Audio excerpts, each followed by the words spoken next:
आरोप जब हम देखते हैं दलित को लेकर और उनकी भूमिकाओं को लेकर, चाहे वो कांग्रेस हो, चाहे वो बीजेपी हो, चाहे आम आदमी पार्टी हो, हर बार आरोप यही लगते हैं कि दलित को हर बार चेहरा बनाया जाता है। सारे जेल में जितने लोग पड़े सर्वे करके देख लीजिए, सारे एससी एसटी ओबीसी माइनॉरिटी के मिलेंगे।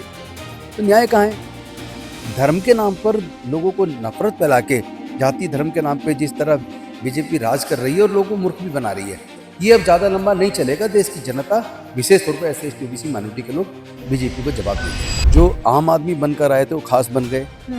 उनको वीआईपी कल्चर है। अब जैसे दिल्ली से सत्ता गई है, सारे पंजाब में सत्ता का मजा ले रहे हैं। ऐसा है, संबित पात्रा को मैं गंभीरता से नहीं लेता, क्योंकि ना तो उनको तमीज है ना समझ है। नमस्कार, मेरा नाम है ब्यूटी गिरी और आप देख रहे हैं बतंगड़। इस वक्त हमारे साथ बेहद खास मेहमान हैं राजेंद्र पाल गौतम जी। सर, सबसे पहले तो आपका स्वागत करूंगी और साथ में ये सवाल कि आपने 2014 से शुरुआत की राजनीतिक जीवन की, उसके बाद काफ़ी सारी कुर्बानियां दी, अब आप कांग्रेस में हैं, तो आप छोड़ने की सबसे पहले रीज़न उस पर बात करेंगे। आपका तो छोड़ने का एक ही रीजन है, वहाँ सामाजिक न्याय नहीं है। हाँ। दूसरी बात, उसकी पूरी बुनियाद ही झूठ पर टिकी है। तीसरी बात, उसके सारे बड़े लीडर्स जो आम आदमी बनकर आए थे वो खास बन गए। उनको वीआईपी कल्चर है। अब जैसे दिल्ली से सत्ता गई है, सारे पंजाब में सत्ता का मजा ले रहे हैं, क्योंकि वो सत्ता के बिना रह नहीं सकते। और दलित माइनॉरिटी के दम पर वो चुनाव लड़के जीत के आए, दिल्ली में सरकार बनाई। दिल्ली में सरकार उनके दम पे बना के राज्यसभा में 3 लोग को भेजा, तीनों स्वर्ण जाति के बनाए। और उसके बाद चूंकि पंजाब तो पूरे इंडिया में सबसे ज्यादा दलित बाहुल्य है, लगभग 38% दलित है आज की डेट में। कुछ पुराने 2011 के आंकड़े के हिसाब से भी 32% है। और वहाँ 7 लोग जब राज्यसभा भेजने का मौका मिला तो वहाँ भी सारे स्वर्ण जाति के भेज दिए। और यहाँ भी उन्होंने, चाहे मोहल्ला क्लिनिक हो, चाहे वो सीएम फेलो, डाक फेलो हो, उसमें रिजर्वेशन नहीं दिया। और जो दिल्ली सरकार के कॉलेजेस में फीस इतनी ज़्यादा कि दलित बच्चे पैसे के अभाव में पढ़ाई छोड़ रहे हैं, और मैंने उनके लिए अलग से बजट मांगा कि उनकी फ़ीस का इंतजाम कर सकें गरीब बच्चों की, वो भी नहीं दिया। तो मुझे लगा कि जब यहाँ सामाजिक न्याय नहीं हो सकता, गरीबों के लिए केवल शब्दों में बातें हैं लेकिन इम्प्लीमेंटेशन के लिए 75 करोड़ में से 100 करोड़ गरीबों के लिए भी नहीं दे रहे हैं, तो मुझे लगा फिर कोई फ़ायदा नहीं है। आइडियोलॉजी की बात है, बात कुर्सी की नहीं है, तो इसलिए मैंने कुर्सी को लात मारा। दलित आंदोलन के लिए लगातार आप संघर्ष कर रहे हैं, एससी डिपार्टमेंट के चेयरपर्सन भी हैं आप, लेकिन आरोप जब हम देखते हैं दलित को लेकर और उनकी भूमिकाओं को लेकर, चाहे वो कांग्रेस हो, चाहे वो बीजेपी हो, चाहे आम आदमी पार्टी हो, हर बार आरोप यही लगते हैं कि दलित को हर बार चेहरा बनाया जाता है, दलित का हर बार नाम इस्तेमाल किया जाता है। असल में किसी को दलितों की परवाह है नहीं, सिर्फ वोट बैंक बन के रह गया है। मैं इस बात से सहमत नहीं हूँ। अगर आप देखेंगे अब तक जितने दलित मुख्यमंत्री बने हैं, तो 4 मुख्यमंत्री तो कांग्रेस ने दिए हैं, किसी और ने तो दिए नहीं है। तो ये कहना गलत है। और फिर कांग्रेस ने तो अभी अपने संविधान में बदलाव किया है कि 50% संगठन में हर स्तर पर जो भागीदारी है उसमें एससी एसटी ओबीसी और माइनॉरिटी को देनी है, और वो देना शुरू कर दिया। अब आप देखेंगे जो पहले कभी नहीं हुआ, वो कांग्रेस के इतिहास में अब हो रहा है। जिले के अधिकारी हों, चाहे प्रदेश के अधिकारी हों, हर क्षेत्र में एससी एसटी ओबीसी माइनॉरिटी को जो हिस्सा अब मिलना शुरू हुआ है कांग्रेस के संविधान के माध्यम से, वो बदलाव किसी और पार्टी में नहीं है।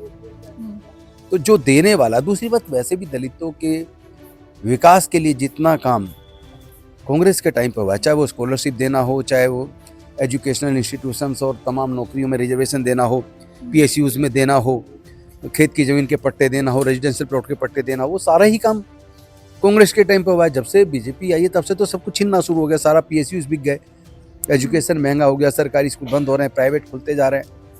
तो आज अगर कंपैरेटिव स्टडी करें दलित के लिए कौन बेहतर है, तो मुझे लगता है कि कांग्रेस के अलग कोई दूसरा विकल्प नहीं है।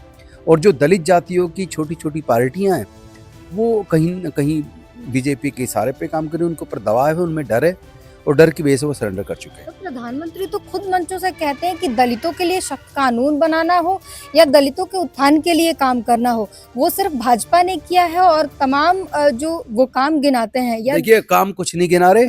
उनका एक काम बता दो जिससे दलितों को फायदा हो रहा हो। बोलने से नहीं होगा, काम बताओ। स्कॉलरशिप उन्होंने बंद कर दिया, स्पेशल कंपोनेंट प्लान का फंड वो उन्होंने खत्म कर दिया, मनरेगा में रोजगार की गारंटी थी वो उन्होंने खत्म कर दी, पीएसयू सारे बेच के नौकरी के अवसर उन्होंने बंद कर दिए, सारे एजुकेशन को महंगा करके उन्होंने सत्यानाश कर दिया।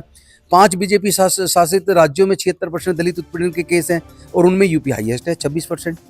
तो ये बहाना मोदी जी जो बोल रहे हैं केवल झूठ बोलना जानते हैं, फ्लोर पे कुछ नहीं है। फ्लोर पे केवल और केवल नफरत है दलितों के प्रति, माइनॉरिटी के प्रति, पिछड़ों के प्रति, आदिवासियों के प्रति। उनका सबका जल जंगल जमीन छीनना है और उनको पीड़ित भी करना है, उन पे केस भी बनाने हैं। सारे जेल में जितने लोग पड़े, सर्वे करके देख लीजिए, सारे SC ST OBC माइनॉरिटी के मिलेंगे। तो न्याय कहाँ है? धर्म के नाम पर लोगों को नफरत फैला के, जाति धर्म के नाम पे जिस तरह बीजेपी राज कर रही है और लोगों को मूर्ख भी बना रही है, ये अब ज्यादा लंबा नहीं चलेगा। देश की जनता, विशेष तौर पर SC ST OBC माइनॉरिटी के लोग बीजेपी को जवाब देंगे। अभी राहुल गांधी पर आज ही एक आरोप लग रहा है कि राहुल गांधी सामाजिक न्याय की बात तो करते हैं, लेकिन आज लखनऊ एयरपोर्ट पे जब पहुंचे हैं तो ब्राह्मण महासभा के लोग मिले हैं, लेकिन OBC दलित महासभा के लोगों को नहीं मिलने दिया गया, उन्हें परमिशन ही नहीं मिल रही। ऐसा नहीं है, राहुल गांधी जी ने एकदम स्ट्रिक्ट उनको संदेश दिया है स्टेट के प्रेसिडेंट को कि पूरे संगठन में और हर स्तर पर SC ST OBC को, माइनॉरिटी को रिप्रेजेंटेशन देना है। और वो पर्सनली मिल रहे हैं, बाद में पर्सनली बुला के अलग से मिले हैं। यहाँ तक कि मुझे मैसेज किया है, मैं अभी आपको दिखा सकता हूँ, मुझे मैसेज किया है। वो बेहद सख्ती से ले रहे हैं, पूरे संगठन में SC ST OBC माइनॉरिटी को पर्याप्त रिप्रेजेंटेशन। ये गलती से हो गया ऐसा? देखिए, वहाँ क्या हुआ इसकी तो पूरी जानकारी मुझे नहीं है, लेकिन मुझे इतना पता है कि राहुल गांधी जी इन सब वर्गों को न्याय दिलाने के लिए पूरे देश में लड़ रहे हैं और फिर व्यक्तिगत तौर पर मिले और व्यक्तिगत मुझे मैसेज किया। इसका मतलब आप समझ सकते हैं कि किस हद तक राहुल गांधी सामाजिक न्याय को लेकर गंभीर है।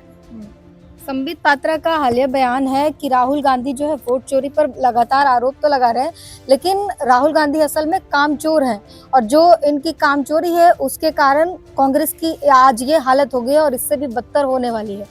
ऐसा है, संबित पात्रा को मैं गंभीरता से नहीं लेता, चूंकि ना तो उनको तमीज है ना समझ है।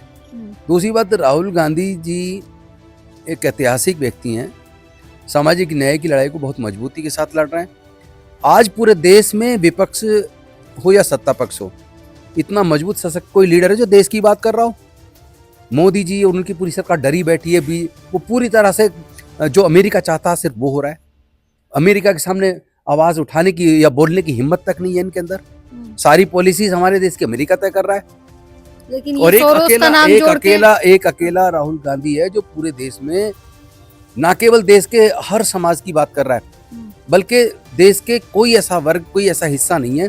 और यहाँ तक कि आर्थिक नीतियों पर, किसानों की नीतियों पर, मजदूरों की नीतियों पर, हर मुद्दे पर जिस तथ्यों के साथ, मजबूती के साथ राहुल गांधी भारत की बात कर रहे हैं, वो उसके मुकाबले पे भाजपा का एक भी नेता नजदीक नजर नहीं आता है।